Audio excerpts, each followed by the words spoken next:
Chapter 12. Alice's Evidence. "Here!" cried Alice, quite forgetting in the flurry of the moment how large she had grown in the last few minutes, and she jumped up in such a hurry that she tipped over the jury box with the edge of her skirt, upsetting all the jurymen onto the heads of the crowd below. And there they lay, sprawling about, reminding her very much of a globe of goldfish she had accidentally upset the week before. "Oh, I beg your pardon!" she exclaimed in a tone of great dismay, and began picking them up again as quickly as she could, for the accident of the goldfish kept running in her head, and she had a vague sort of idea that they must be collected at once and put back into the jury box, or they would die. "The trial cannot proceed," said the king in a very grave voice, "until all the jurymen are back in their proper places. All," he repeated with great emphasis, looking hard at Alice as he said so. Alice looked at the jury box and saw that in her haste she had put the lizard in head downwards, and the poor little thing was waving its tail about in a melancholy way, being quite unable to move. She soon got it out again and put it right. "Not that it signifies much," she said to herself. "I should think it would be quite as much use in the trial one way up as the other." As soon as the jury had a little recovered from the shock of being upset, and their slates and pencils had been found and handed back to them, they set to work very diligently to write out a history of the accident, all except the lizard, who seemed too much overcome to do anything but sit with its mouth open, gazing up into the roof of the court. "What do you know about this business?" the king said to Alice. "Nothing," said Alice. "Nothing whatever?" persisted the king. "Nothing whatever," said Alice. "That's very important," the king said, turning to the jury. They were just beginning to write this down on their slates when the White Rabbit interrupted. "Unimportant, your majesty means, of course," he said in a very respectful tone, but frowning and making faces at him as he spoke. "Unimportant, of course, I meant," the king hastily said, and went on to himself in an undertone. "Important, unimportant, unimportant, important," as if he were trying which word sounded best. Some of the jury wrote it down important, and some unimportant. Alice could see this, as she was near enough to look over their slates, but it doesn't matter a bit, she thought to herself. At this moment the king, who had been for some time busily writing in his notebook, cackled out, "Silence!" and read out from his book. "Rule 42. All persons more than a mile high to leave the court." Everybody looked at Alice. "I'm not a mile high," said Alice. "You are," said the king. "Nearly 2 miles high," added the queen. "Well, I shan't go at any rate," said Alice. "Besides, that's not a regular rule. You invented it just now." "It's the oldest rule in the book," said the king. "Then it ought to be number 1, said Alice. The king turned pale and shut his notebook hastily. "Consider your verdict," he said to the jury in a low, trembling voice. "There's more evidence to come yet, please, your majesty," said the White Rabbit, jumping up in a great hurry. "This paper has just been picked up." "What's in it?" said the queen. "I haven't opened it yet," said the White Rabbit, "but it seems to be a letter written by the prisoner to somebody." "It must have been that," said the king, "unless it was written to nobody, which isn't usual, you know." "Who is it directed to?" said one of the jurymen. "It isn't directed at all," said the White Rabbit. "In fact, there's nothing written on the outside." He unfolded the paper as he spoke, and added, "It isn't a letter, after all. It's a set of verses." "Are they in the prisoner's handwriting?" asked another of the jurymen. "No, they're not," said the White Rabbit, "and that's the queerest thing about it." The jury all looked puzzled. "He must have imitated somebody else's hand," said the king. The jury all brightened up again. "Please, your majesty," said the knave, "I didn't Write it, and they can't prove I did. There's no name signed at the end." "If you didn't sign it," said the king, "that only makes the matter worse. You must have meant some mischief, or else you'd have signed your name like an honest man." There was a general clapping of hands at this. It was the first really clever thing the king had said that day. "That proves his guilt," said the queen. "It proves nothing of the sort," said Alice. "Why, you don't even know what they're about." "Read them," said the king. The White Rabbit put on his spectacles. "Where shall I begin, please, your majesty?"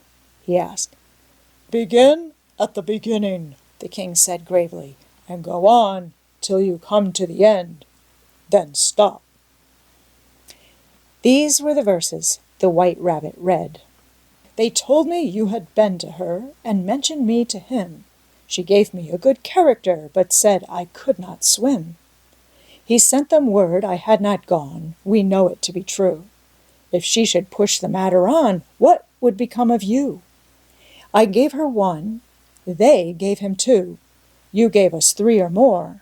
They all returned from him to you, though they were mine before. If I or she should chance to be involved in this affair, he trusts to you to set them free, exactly as we were. My notion was that you had been, before she had this fit, an obstacle that came between him and ourselves and it. Don't let him know she liked them best, for this must ever be a secret kept from all the rest, between yourself and me." "That's the most important piece of evidence we've heard yet," said the king, rubbing his hands. "So now, let the jury—" "If any one of them can explain it," said Alice. She had grown so large in the last few minutes that she wasn't a bit afraid of interrupting him. "I'll give him 6 pence. I don't believe there's an atom of meaning in it." The jury all wrote down on their slates, "She doesn't believe there's an atom of meaning in it," but none of them attempted to explain the paper. "If there's no meaning in it," said the king, "that saves a world of trouble, you know, as we needn't try to find any. And yet, I don't know," he went on, spreading out the verses on his knee and looking at them with one eye. "I seem to see some meaning in them, after all. Said I could not swim. You can't swim, can you?" he added, turning to the knave. The knave shook his head sadly. "Do I look like it?" he said, which he certainly did not, being made entirely of cardboard. "All right so far," said the king, and he went on muttering over the verses to himself. "We know it to be true. That's the jury, of course.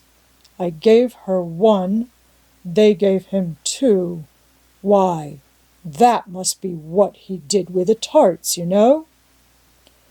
"But it goes on, they all returned from him to you," said Alice. "Why, there they are," said the king triumphantly, pointing to the tarts on the table. "Nothing can be clearer than that. Then again, before she had this fit— You never had fits, my dear, I think," he said to the queen. "Never!" said the queen furiously, throwing an inkstand at the lizard as she spoke. The unfortunate little Bill had left off writing on his slate with one finger, as he found it made no mark, but he now hastily began again, using the ink that was trickling down his face as long as it lasted. "Then the words don't fit you," said the king, looking round the court with a smile. There was a dead silence. "It's a pun," the king added in an offended tone, and everybody laughed. "Let the jury consider their verdict," the king said for about the 20th time that day. "No, no," said the queen. "Sentence first, verdict afterwards." "Stuff and nonsense," said Alice loudly. "The idea of having the sentence first." "Hold your Hum, said the Queen, turning purple. I won't, said Alice. Off with her head, the Queen shouted at the top of her voice. Nobody moved. Who cares for you? Said Alice. She had grown to her full size by this time. You're nothing but a pack of cards. At this, the whole pack rose up into the air and came flying down upon her. She gave a little scream, half of fright and half of anger, and tried to beat them off, and found herself lying on the bank, with her head in the lap of her sister, who was gently brushing away some dead leaves that had fluttered down from the trees upon her face. Wake up, Alice dear, said her sister. Why, what a long sleep you've had. Oh, I've had such a curious dream, said Alice, and she told her sister, as well as she could remember them, all these strange adventures of hers that you have just been reading about. And when she had finished, her sister kissed her and said, It was a curious dream, dear, certainly. But now run into your tea. It's getting late. So Alice got up and ran off, thinking while she ran, as well she might, what a wonderful dream it had been. But her sister sat still, just as she left her, leaning her head on her hand, watching the setting sun, and thinking of little Alice and all her wonderful adventures, till she, too, began dreaming after a fashion, and this was her dream. First she dreamed of little Alice herself, and once again the tiny hands were clasped upon her knee, and the bright, eager eyes were looking up into hers. She could hear the very tones of her voice, and see that queer little toss of her head, to keep back the wandering hair that would always get into her eyes. And still, as she listened, or seemed to listen, the whole place around her became alive with the strange creatures of her little sister's dream. The long grass rustled at her feet as the white rabbit hurried by. The frightened mouse splashed his way through the neighboring pool.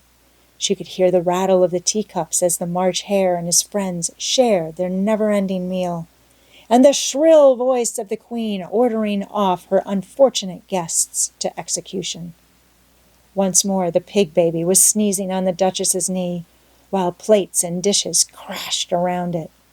Once more the shriek of the griffin, the squeaking of the lizard's slate pencil, and the choking of the suppressed guinea pigs filled the air, mixed up with the distant sobs of the miserable mock turtle. So she sat on with closed eyes and half believed herself in Wonderland, though she knew she had but to open them again, and all would change to dull reality. The grass would be only rustling in the wind, and the pool rippling to the waving of the reeds. The rattling teacups would change to tinkling sheep bells, and the Queen's shrill cries to the voice of the shepherd boy, and the sneeze of the baby, the shriek of the griffin, and all the other queer noises would change, she knew, to the confused clamor of the busy farmyard, while the lowing of the cattle in the distance would take the place of the mock turtle's heavy sobs. Lastly, she pictured to herself how this same little sister of hers would, in the aftertime, be herself a grown woman, and how she would keep, through all her riper years, the simple and loving heart of her childhood, and how she would gather about her other little children and make their eyes bright and eager with many a strange tale, perhaps even with a dream of Wonderland of long ago, and how she would feel with all their simple sorrows and find a pleasure in all their simple joys, remembering her own child life and the happy summer days. The end.